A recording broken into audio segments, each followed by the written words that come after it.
Hi, and welcome to Mad for Mondays. I'd love to share with you a couple of things that I've learned through COVID-19.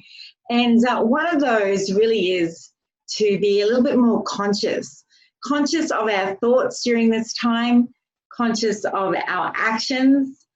You know, does the world need more thought leaders right now? Or perhaps the world needs more thoughtful leaders?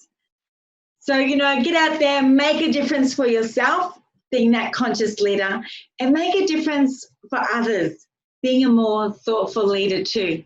I hope you have a great Monday and you are surviving and thriving now through COVID-19. Speak soon.